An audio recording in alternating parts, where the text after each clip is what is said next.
মেচকা, চিনতে পারছো আমাদের অ্যানেস্থেসিস্টকে?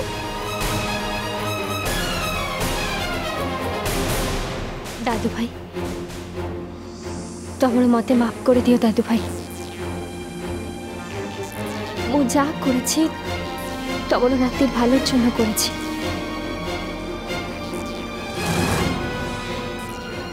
আমি এখানে না এলে ওকে অপারেশন করানো সম্ভব হতো না,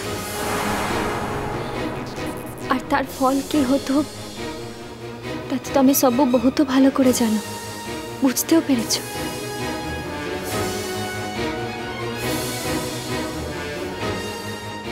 চলে যাচ্ছি দাদু ভাই, ওর অপারেশন ভালোভাবে শেষ হয়ে গেছে।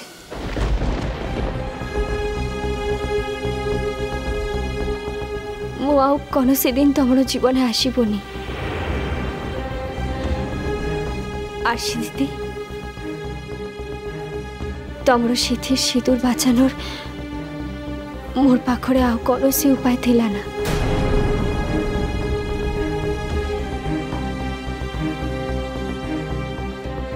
আমি আসছি। দাঁড়াও দাঁড়াও দাঁড়াও, এতক্ষণ যখন অপেক্ষা করলে আর একটুখানি দাঁড়িয়ে যা। দেখি পুলিশ?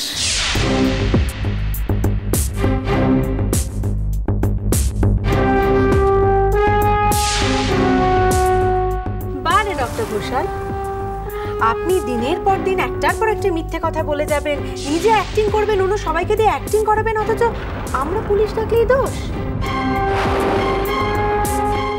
আচ্ছা, একটা কথা বলুন তো ডক্টর ঘোষাল, এই মহিলা আপনাকে ঠিক কত টাকা দিয়েছে?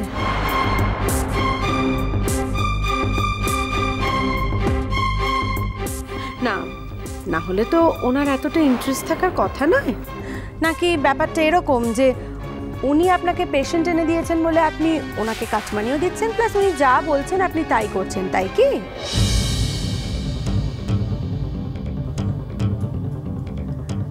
দেখো মেচকা, মেজো কাকিমা, দাদু ভাই প্লিজ দেখো কোথা থেকে কি হচ্ছে, তোমরা নিজের চোখেই দেখো। তুমি যদি আমার নামে আর একটাও বাজে কথা বলেছো, আমি কিন্তু তোমার নামে এবার মানহানির মামলা করব।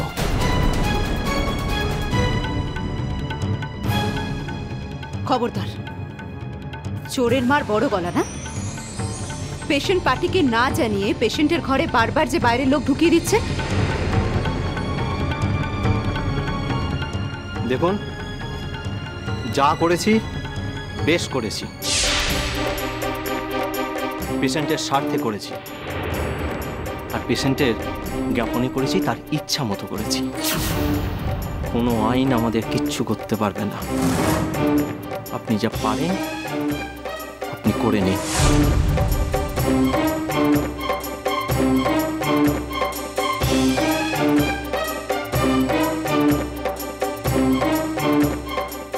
আসুন তো আপনি আমার সঙ্গে। অফিসার, অফিসার, এই হলো সেই কালপ্রিট, এই মেয়েটি। এই মেয়েটি মিথ্যে পরিচয়ে রোজ এই হাসপাতালে এসে আমার দেওরের ক্ষতি করছে, রোজ।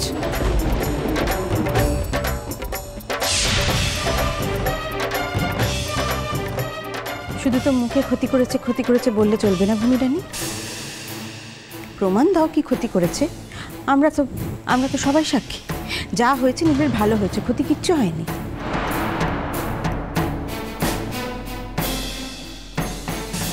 ও তো আগে অপারেশনটা করাতেই চাই, এখন চেয়েছে, অপারেশন সাকসেসফুল হয়েছে।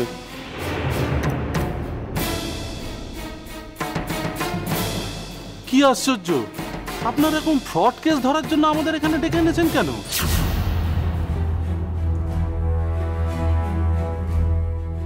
ও পুলিশ, পুলিশ শোনো, আমার কাজলদানি ফাটফাড়ানি গায়ে যদি একটু হাত পড়ে না, হ্যাঁ আমি কিন্তু সব ভেঙে গুড়িয়ে জ্বালিয়ে দেবো বললাম, সব জ্বালিয়ে দেবো। হ্যাঁ, এই এই আর ও হচ্ছে আমাদের বাড়ির শুম্ভ আর নিশুম্ভ, জানো তো? আমি এটা শুম্ভ নিশুম্ভ বলছি কেন, তা তো ব্যাটা ছেলে ছিল। এটা হচ্ছে বড় ডাকিনী আর ওটা হচ্ছে ছোট ডাকিনী, জানো তো? ওদের জন্য না আমাদের সংসারটা একদম জ্বলে পুরো ছারখার হয়ে গেল, একদম নষ্ট হয়ে গেল। এই ডাকিনীটাকে তুমি নিয়ে যাও, দেখিনি নিয়ে যাও, যাও যাও যাও।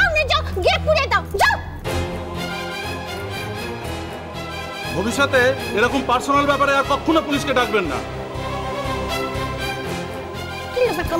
দিলে তো ছোট মুক্ত ভুটে করে, দিলে তো ছোট মুক্ত ভুটে করে, লজ্জাও করে না।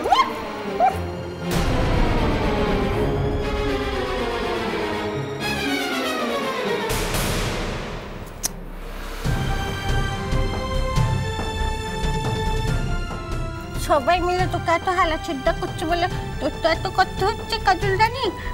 একদিন আসবে দেখবি এরা সবাই মিলে গিয়ে না তোর পায়ে এমন করে হুমলি খেয়ে পড়বে। হ্যাঁ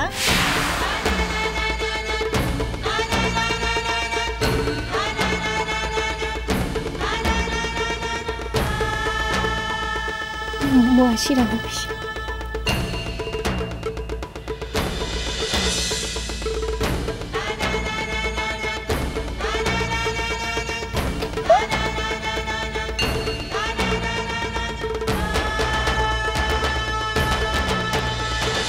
মানিনিদি, মানিনিদি।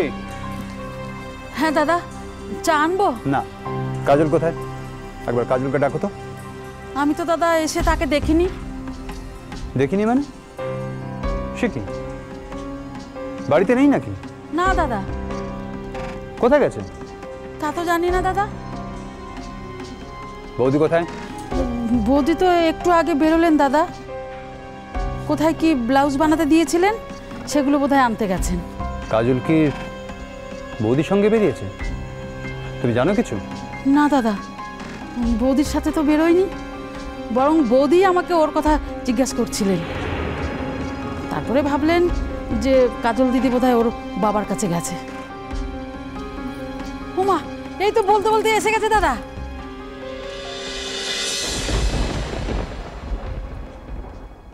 কোথায় গিয়েছিলে?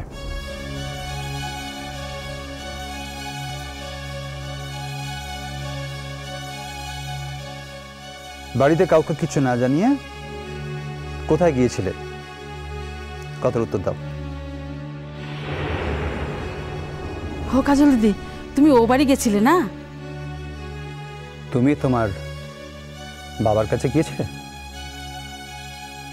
না মামু। তাহলে? হসপিটালে গেছিলাম। কি? ଆଜି नीलर ऑपरेशन थिला। मु ना गेले ओ किछि देहर ऑपरेशन टा करते दितो ना। Shut up, just shut up. তোমার সমস্ত স্বেচ্ছাচারিতা এখানে চলবে না। মু কোনসি স্বেচ্ছাচার করিনি বিনু মামু। করেছো, হাজার বার করেছো, লাখো বার করেছো। তোমার স্বভাবের মধ্যে আছে স্বেচ্ছাচারিতা। তুমি কি ভেবেছো কাজল? হ্যাঁ, তোমার নিজের আত্মসম্মান জ্ঞান নেই বলে তুমি যার আশ্রয় আছো তারও আত্মসম্মান জ্ঞান নেই। তুমি বারবার একই কাজ করছো, বারবার আমার মাথা হেট করছো। কেন বলো, কেন? তোমাকে আশ্রয় দিয়ে আমি এতটাই অন্যায় করেছি যে আমাকে বারবার সবার সামনে মাথা হেট করতে হবে?